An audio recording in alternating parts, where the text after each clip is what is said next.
Hello and welcome to the Learning Lane।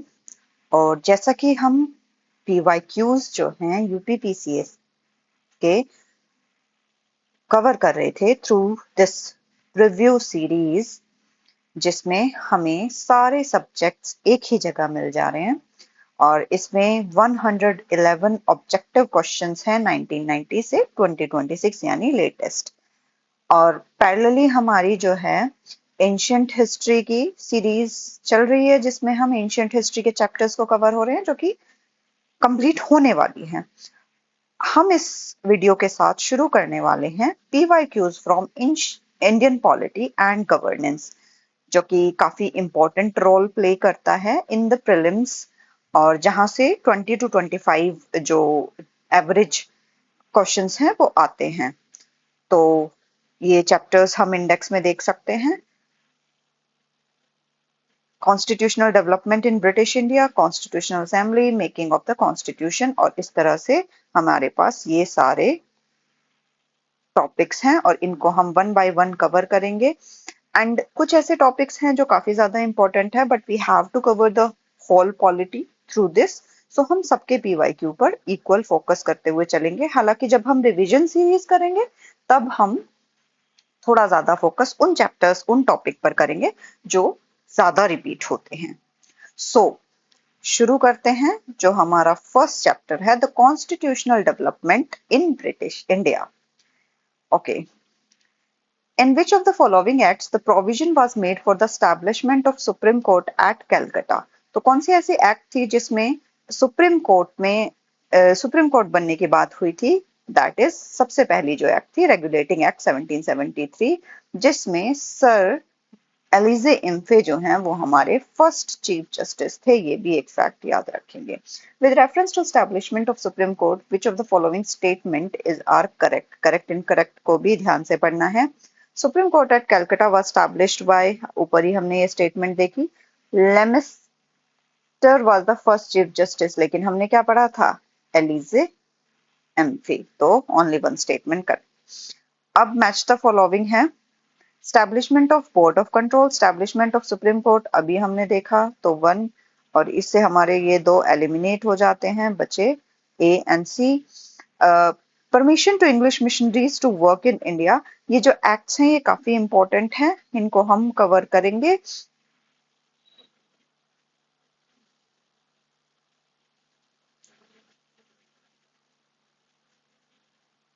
तो I think इसमें answer गलत दिया हुआ है because it is saying B, जबकि जो रेगुलेटिंग एक्ट है, okay sorry sorry sorry, my mistake,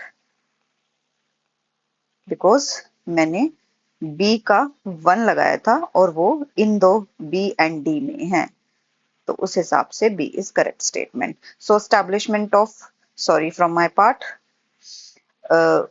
establishment of board of control which India act में हुआ था। परमिशन ऑफ इंग्लिश मिशनरीज मिली थी, जो चार्टर एक्ट 1813 जो एक्ट आया था। And low commissioner in governor general council is 1833। तो ये एक्ट जो हैं हम याद रखेंगे। बाकी इनको हम जब अपने टॉपिक्स या थीम्स जब करना शुरू करेंगे तब भी हम इन एक्ट्स को अलग से देख लेंगे। सो रेगुलेटिंग एक्ट सुप्रीम कोर्ट याद ही हो जाएगा। एंड बोर्ड ऑफ कंट्रोल हमने 1784 पिट्स इंडिया एक्ट में देखा। And charter act 1830 English missionaries को काम करने की परमिशन मिली थी, and charter act 1830 law member को अपॉइंट किया गया था।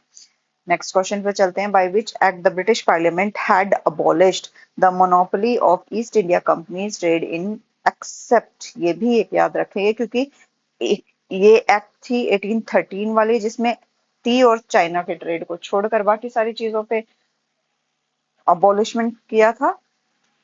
बट जो 1833 वाली एक्ट थी उसमें सब चीजों पे कर दिया था। मेरा all the commercial activities of the company were abolished, सिर्फ पॉलिटिकल फंक्शंस कर सकती थी। Which act for the first time made it possible for Indians to take some share in the administration of their country? तो ये भी act थी 1833। इसमें हमने और क्या पढ़ा था? Law member. ठीक है,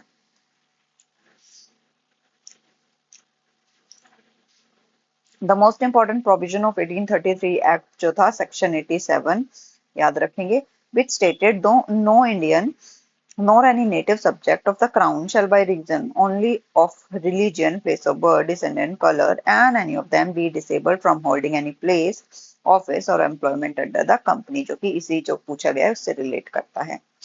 this was the first legal provision जिसने इंडियंस की जो एंट्री है उसे ओपन किया था। एंड 1861 की जो काउंसिल एक्ट है, Indians were admitted for the first time to the Legislative Council as nominated member। ठीक है। Under which of the following act Legislative Council of India received power to discuss the budget? Budget discuss करने की power किस act के through आई थी? 1892। इसके अंदर discuss करने, हालांकि डिस्कस कर सकते थे लेकिन वोटिंग का राइट अभी भी नहीं था, ये एक इंपॉर्टेंट फैक्ट है। Under this act, members were allowed to ask to the executive after giving 6 days prior notice। ये भी याद रखेंगे कि अगर स्टेटमेंट आ जाए कि भाई इमीडिएटली पूछ सकते थे तो नो, 6 days का नोटिस देना पड़ता था। और not allowed to ask supplementary question. Okay, आगे हम देखेंगे भी किस किस तरह के क्वेश्चंस जो हैं वो होते हैं in parliament chapter. The Indian legislature was made bicameral for the first time. तो बाइकैमरल बनाई गई थी 1919 वाली जो एक्ट थी, ये याद रखेंगे। बाइकैमरल लेजिस्लेचर जो है सेंटर में स्टैब्लिश की थी 1919 वाली एक्ट में। अपर हाउस को काउंसिल ऑफ स्टेट बोलते थे, लोअर हाउस को सेंट्रल लेजिस्लेटिव असेंबली बोलते थे। With reference to Indian civil services, which of the following statement is correct? Government of India act 1990 provided for separate examination for the Indian civil services, जो कि India में ही होते। ठीक है। In the Indian civil services in 1941, the percentage of Indian was more as compared to European। तो दोनों ही statement जो हैं वो सही है, hence answer is C। The modern merit-based Indian civil services began in 1854 with the establishment of Civil Services Commission in London। और 1855 के बाद जो कॉम्पिटिटिव एग्जामिनेशन है फॉर इट और वहां पर होने लगे। डिस्पाइट कंटिन्यूस डिमांड जो थी इंडियंस की, दिस एग्जामिनेशन कंटिन्यूअसली लंदन में ही हो रहा था, not in India. Finally under the framed rules in accordance with the provision of government of India 1990 act जो आई थी, जो आईसीएस एग्जामिनेशन है वो इंडिया में होने लगे from 1922, first at Allahabad and later at Delhi. ये भी एक स्टेटमेंट याद रखेंगे क्योंकि कई बार इन बॉक्सेस में से ही काफी क्वेश्चन आ जाते हैं। By the end of 1930s, the proportion of European in the Indian civil services had declined, and by 1941, the percentage of Indians in the services had become higher than that of European। और यहाँ statement क्या थी 1941? मोर। ठीक है। Okay, next पे चलते हैं। By which of the following acts the system of Chamber of Prince with 120 members was created? तो ये क्रिएट किया गया था 1990 की जो एक्ट थी, इसको नरेंद्र मंडल बोलते थे, जिसमें 120 मेंबर्स थे, by the princely state through the proclamation issued by British king जो जॉर्ज V थे on 23 December 1919 and it was inaugurated in 1921। The power of the president to issue ordinance is a relic of, यानी ordinances जो लाने की power थी वो कौन से एक्ट के थ्रू लाई गई थी? तो that was Indian council act 1861। ठीक है।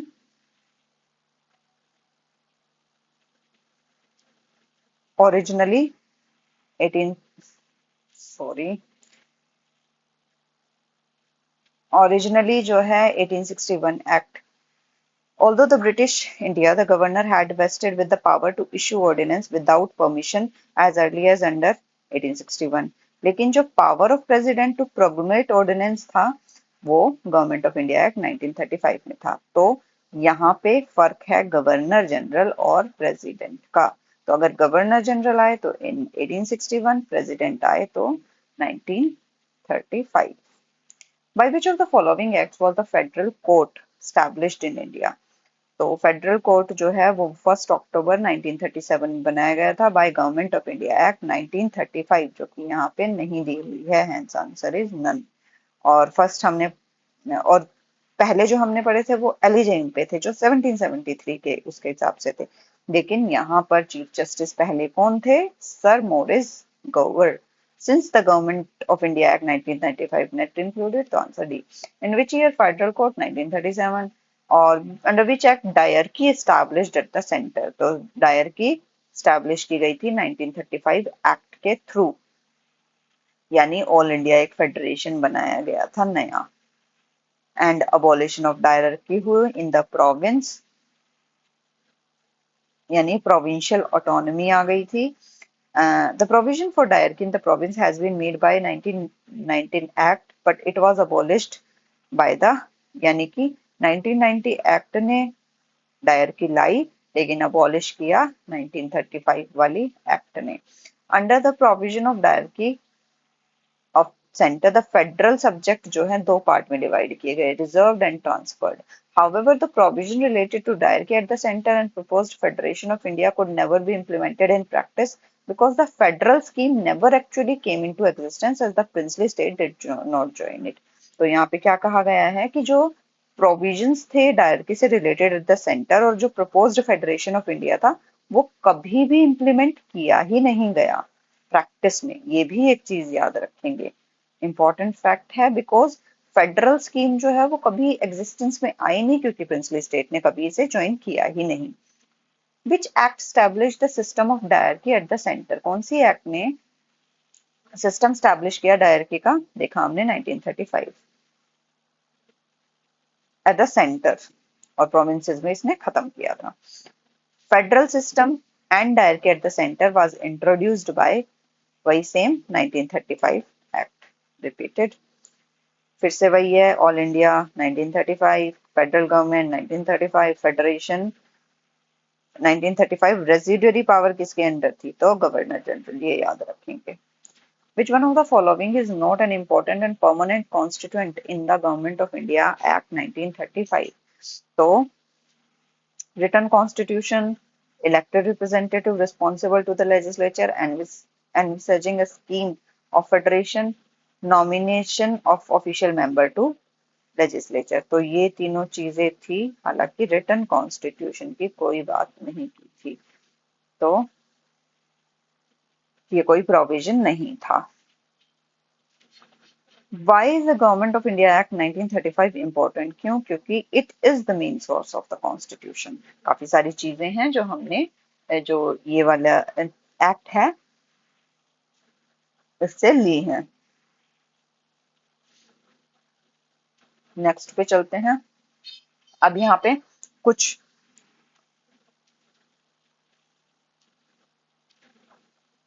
पॉइंट्स दिए गए हैं. स्टैब्लिशमेंट ऑफ फेडरल यानी 1935 वाली जो एक्ट है उसके कुछ पॉइंट्स दिए हुए हैं. Establishment of federal government, introduction of dyarchy at the centre, provincial autonomy, bicameral central legislature, provincial governance system, provincial legislature, bicameral in 6 united province, Bihar, Assam, Madras, Bombay, Bengal, और डिवीजन ऑफ पावर सेंटर और province के बीच में और federal court का बनाना.